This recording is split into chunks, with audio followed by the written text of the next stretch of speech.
So in this assignment, I learned about learning disabilities. I grouped 3 of the IRS modules together, which basically were referencing 3 different books that dealt with people, characters in the stories having learning disabilities and how they overcame it, what they experienced, the perceptions people had about them, how school and just doing everyday things were difficult for them, but it also emphasizes the importance of how they overcame it and how the people, their surrounding group, community, helped them overcome it. I also read an article that is titled, let me go back to it. The article is titled Learning Disabilities, and it explains basically what learning disabilities are, which a learning disability is a general term that describes specific kinds of learning problems. I also learned that learning disabilities range differently from one person to another because everyone's brain works differently.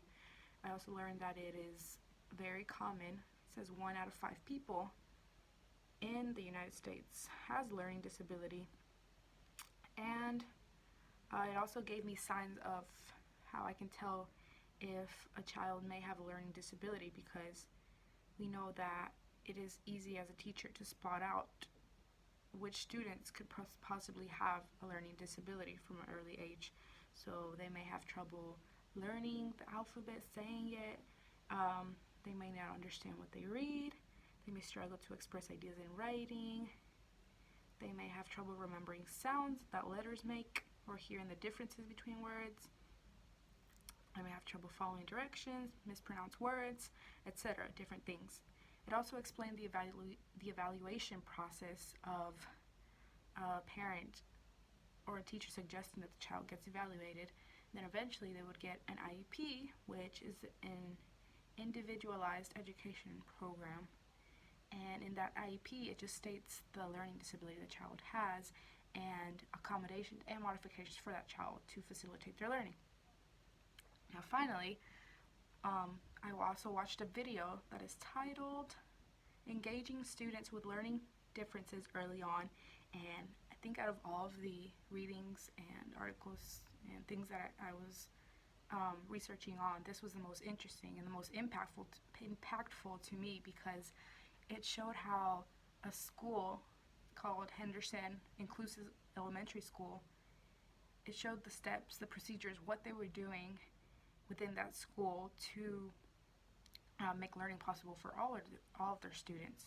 So the awesome thing about the school is that it is just an inclusive school. So they have a complete inclusive environment. 1/3 of their students have a learning disability here, and I found it really fascinating to see that in each classroom they could have about 20 to 30 students in each classroom, but they also have 2 teachers per classroom. So one teacher is the actual professional head teacher, and the second teacher is a special education teacher who is also there monitoring, facilitating, helping students, because most of them will have learning disabilities within the classroom. So in that school setting, they also make sure that there's plenty of technology, a lot of resources, a lot of methods. Their teachers are trained very well to be able to differentiate learning for their students with learning disabilities.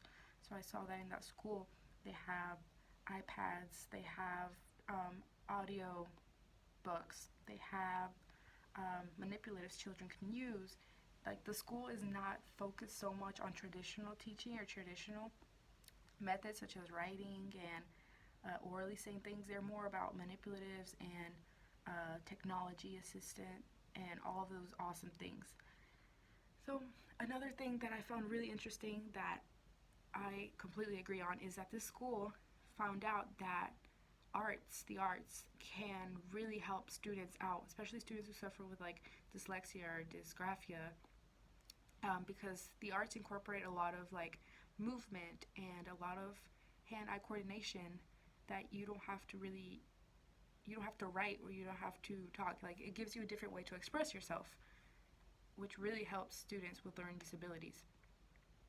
So for me personally, as a musician, and I love the arts, so I completely agree on this, and it would definitely be something that I want to incorporate in my future classrooms.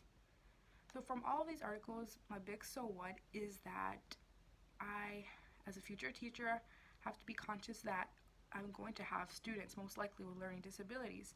I have to observe my students really carefully to see if they have a learning disability. I have to try to do whatever I can to facilitate their learning, have various ways for them to be assessed, and for me to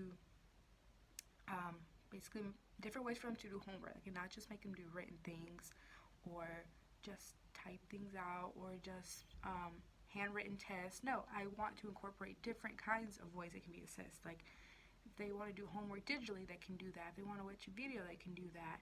If they want to take notes electronically, I should allow that as well. For assessments, I want to incorporate things that require more manipulatives, more hands-on things. I also want to incorporate music and the arts big time in my classroom because I know that music connects or it creates it causes a different part of the brain to function and to work within people. And knowing about music and just hearing it and being exposed to it really causes a lot of increase in the development of the brain, which I know is going to help a lot of my students. I'm also going to be aware that all of my children are different. I can't assume that what works for one child is going to work for another child. I'm going to have to try to figure out a way that I can help all of my children at once, all of my students, and be able to teach the most efficient and beneficial way for all of them. So that is what I learned from this learning disabilities assignment. It was really interesting, and I hope to someday incorporate all the things I learned into this in my future classrooms.